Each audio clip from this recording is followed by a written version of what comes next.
अरिजीत सिंह के माइक की कॉस्ट आपकी कार के कॉस्ट के बराबर है। अब ज्यादातर जो बड़े सिंगर और रैपर होते हैं वो न्यूमैन U70 यूज करते हैं, जो कि 10 से 12 लाख के अराउंड का माइक्रोफोन आता है। तो ऐसे माइक्रोफोन से फायदे क्या है, ये क्या डिफरेंस क्रिएट कर पा रहे हैं? जो नॉर्मल माइक्रोफोन हम खरीदते हैं 10 से 15 हजार वाला, वो वैसा आउटपुट नहीं दे पाता है। तो सबसे बड़ा आउटपुट तो ये होता है कि इसके अंदर बहुत ही अलग अलग तरीके की चीजें लगी होती है। जैसे कूलिंग सिस्टम लगा होता है कि जब ज्यादा माइक्रोफोन को यूज कर लिया तो उसकी जो वार्मनेस है वो कम हो जाती है। तो उसकी वार्मनेस बढ़ाने के लिए, वो नॉइस जीरो क्लियर करने के लिए उनमें कूलिंग सिस्टम लगा होता है, जिसकी वजह से वो ज्यादा अच्छा आउटपुट दे पाते हैं।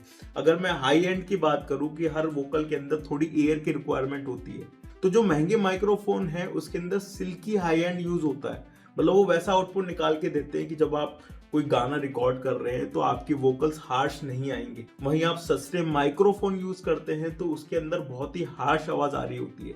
अगर आप अरिजीत सिंह को गाते हुए सुनेंगे तो आपको ऐसा लगेगा कि वो आपसे 1 इंच दूर ही गा रहे हैं। मतलब वो इतने अच्छे से इंटीमेसी को रिकॉर्ड कर पाते हैं, जो कि सस्ते माइक्रोफोन बिल्कुल नहीं कर पाते हैं। जब अरिजीत सिंह गाने को गा रहे होते हैं तो उसके अंदर अलग अलग मुर्कियां यूज हो रही होती हैं, तो वो अलग अलग वेरिएशन वोकल के अंदर दिखा रहे होते हैं। तो वोकल में जब इस तरीके से वो मेलोडिक टर्न लेते हैं तो उनमें छोटे छोटे गैप्स होते हैं। तो अगर उन्होंने थोड़े बहुत वेरिएशन दिखाए तो वो जो गैप्स हैं उसको माइक्रोफोन बहुत अच्छे से कलेक्ट कर पाता है, जो कि महंगा है। बजाय सस्ता है, वो इस चीज को जल्दी से रिकॉर्ड नहीं कर पाता अगर आपने थोड़े बहुत चेंजेस किए अपने वोकल में, अपनी आवाज के अंदर। तो हम क्या हमेशा महंगे माइक्रोफोन की तरफ ही भागें? बिल्कुल नहीं। अगर आपका रूम अच्छे से ट्रीटेड ही नहीं, मान लो आपने पूरा अकाउस्टिक ट्रीटमेंट ही अपने कमरे का अच्छे से नहीं कर रखा है, या छोटे स्पेस में आप गाने को रिकॉर्ड नहीं करते हैं, तो आप चाहे 20 लाख का क्यों ना माइक्रोफोन ले ले, वैसा आउटपुट नहीं निकल के आएगा।